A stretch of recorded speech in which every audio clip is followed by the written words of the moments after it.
வணக்கம். 2026 ஸ்டார்ட் ஆக போகுது. 2025 எப்படி போச்சுன்னு பார்க்கலாமா?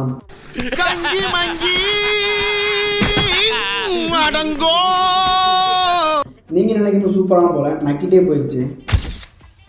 நக்கு செத்த பையல. நான் ஏன் சொல்றேன்னா, ஜனவரி மாசம் போட்டு ஜிம்முக்கு ஃபீஸ் கட்டாம கட்டினா ஒரு வருஷம் சேர்த்தாங்க கட்டுவேன்னு சொல்லி கிட்டத்தட்ட 12,000 ரூபாய் கட்டி எப்போ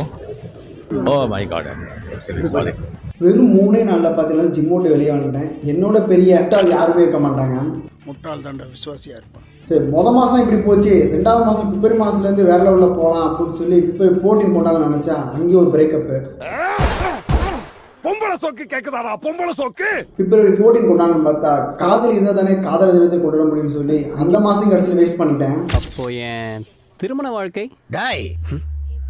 3ஆம் மாசம் 4ஆம் மாசம் 5ஆம் மாசம் 6ஆவது மாசம்லாம் பார்த்தீங்கன்னா வந்து செம்ம மோட்டிவேஷனாக இருந்தேன். ஏன் பார்த்தீங்கன்னா வந்து தக்காளி ஆர்சிபி கப் அடிச்சிருச்சு, உனக்கு என்னடா குறைச்சல், நீ ஏதோ பண்ணுடா அப்படின்னு சொல்லி நொடியிலதான் எனக்கு சித்தம் கலங்கிருச்சே.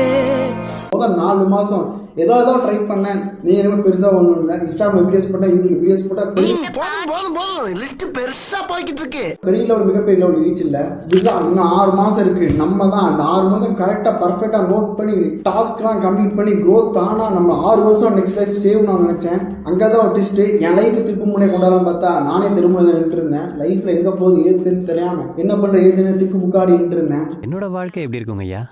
வாழ்க்கை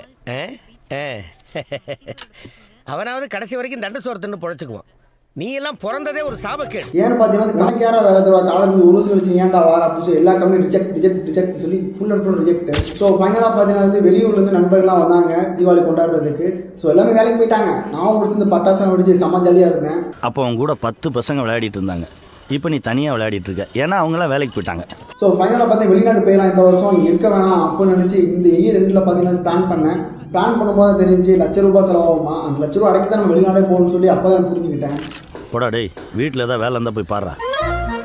ஸோ இனிமேல் நம்பிக்கை விடலை. ஏன் பார்த்தீங்கன்னா வந்து அடுத்த வருஷம் பிறக்க போது திரும்பி வந்து எழுதி நிற்பேன். அப்படி நம்பி தான் போன வருஷம் நின்னேன். இந்த வருஷம் கடவுள் தான் தெரியும். உங்களுக்கு இந்த வருஷம் எப்படி போச்சுன்னு பார்க்க கமெண்ட்ல சொல்லிட்டு போங்க. நானும் தெரிஞ்சுக்கிறேன், நீங்கள் தெரிஞ்சுக்கலாம்.